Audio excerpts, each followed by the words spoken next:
Waalaikumsalam warahmatullahi wabarakatuh. Perkenalkan, nama saya Didi Tatian, NIM 22010312. Di sini saya akan mempresentasikan tugas dari Mutia yang berjudul konkurensi dan keamanan sistem dari mata kuliah sistem operasi.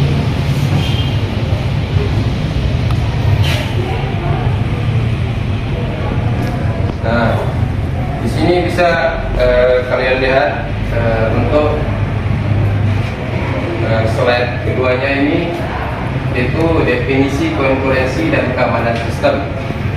Yang dimana di sini konkurensi sistem mengacu pada kemampuan suatu sistem untuk melakukan beberapa tugas atau proses secara bersamaan tanpa mengurangi kinerja efisiensinya.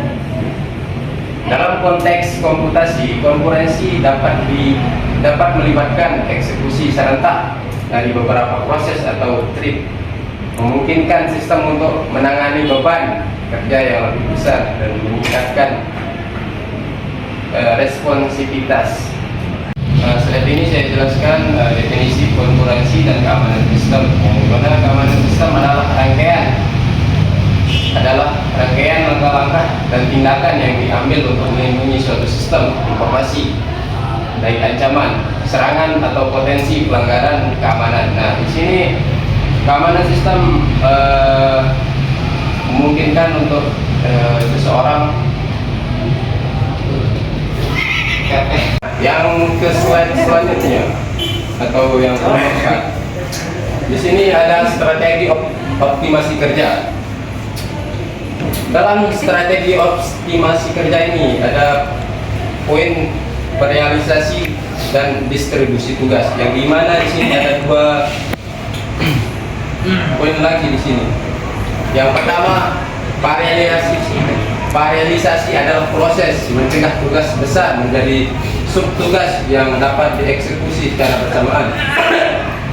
Ini dapat meningkatkan kinerja dan mempercepat penyelesaian tugas. Yang poin kedua, distribusi tugas. Nah, di sini distribusi tugas memastikan bahwa subtugas atau pekerjaan terdistribusi dengan baik antara sumber daya yang tersedia, seperti server atau node komputasi. Slide selanjutnya, pemilihan teknologi dan platform yang efisien.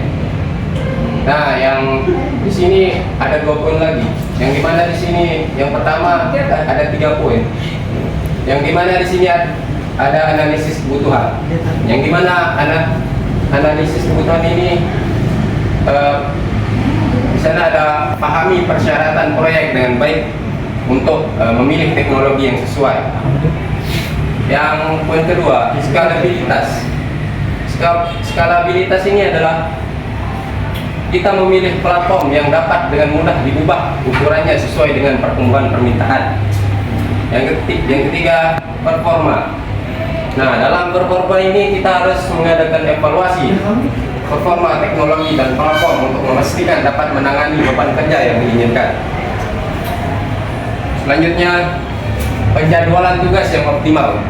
Nah, di sini kita membuat jadwal untuk sistem. Yang dimana di sini ada 3 poin lagi. Yang poin pertama yaitu prioritasi. Nah, prioritasi ini tentukan prioritas tugas berdasarkan urgensi dan ketergantungan. Yang kedua, algoritma penjadwalan. Yang dimana di sini gunakan algoritma penjadwalan yang sesuai seperti first come first serve atau PSVC, job next atau atau algoritma penjadwalan yang sesuai dengan karakteristik tugas. Yang ketiga, optimasi sumber daya, yang dimana di sini kita pastikan penggunaan sumber daya yang efisien dengan mengoptimalkan penjadwalan tugas. Slide selanjutnya. Nah, di sini kita masuk ke keamanan sistem. Pengertian keamanan sistem. Keamanan sistem merujuk pada serangkaian langkah serangkaian langkah dan tindakan yang diambil untuk melindungi suatu sistem komputer atau jaringan dari ancaman yang dapat merusak integritas atau kerahasiaan dan ketersediaan data.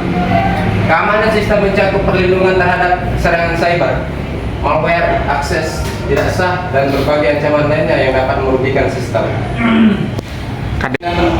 Slide selanjutnya, yang dimana di sini ada risiko keamanan yang umum. Beberapa risiko keamanan yang umum dihadapi oleh sistem komputer dan jaringan meliputi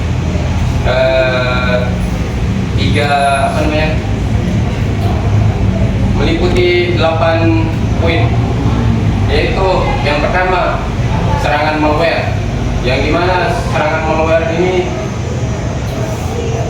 program yang sangat berbahaya seperti virus, worm, trojan, dan ransomware dapat merusak atau mencuri data. Yang kedua, akses tidak sah.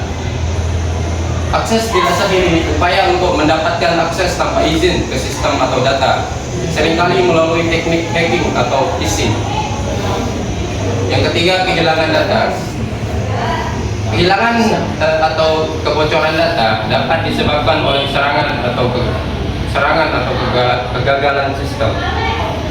Selanjutnya, poin keempat, serangan DDoS atau Distributed Denial of Service, yang dimana di sini serangan yang bertujuan membuat layanan atau sumber daya tidak tersedia dengan mengalirkan lalu lintas internet yang berlebihan ke sistem. Yang kelima, pelanggaran privasi. Pelanggaran privasi di sini dapat diartikan penyalahgunaan atau pengungkapan data pribadi tanpa izin.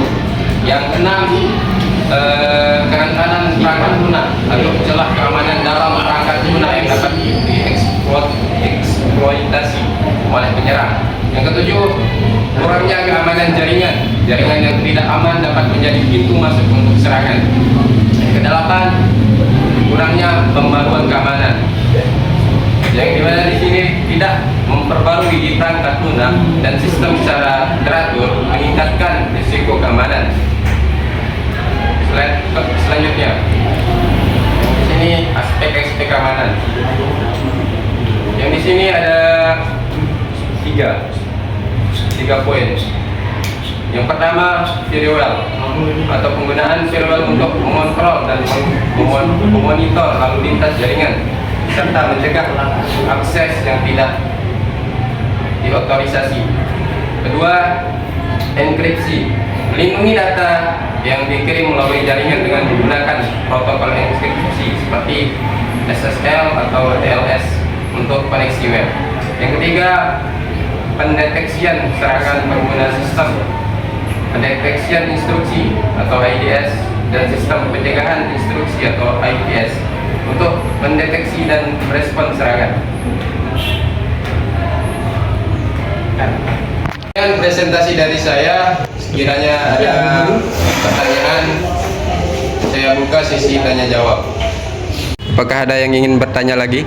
Saya saya Fatul Aziz, ini 2001-003-09.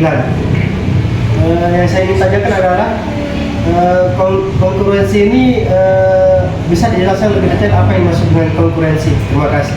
Siap, saya tampung. Kita buka sesi tanya jawab. Apakah ada yang ingin bertanya? Saya ingin bertanya, nama Silakan. Masalah dengan NIM 220-311. Nah, saya ingin menanyakan pemanfaatan sumber daya. Nah, sumber daya yang dimaksud itu kayak gimana? Ya, ntar saya akan jawab ya.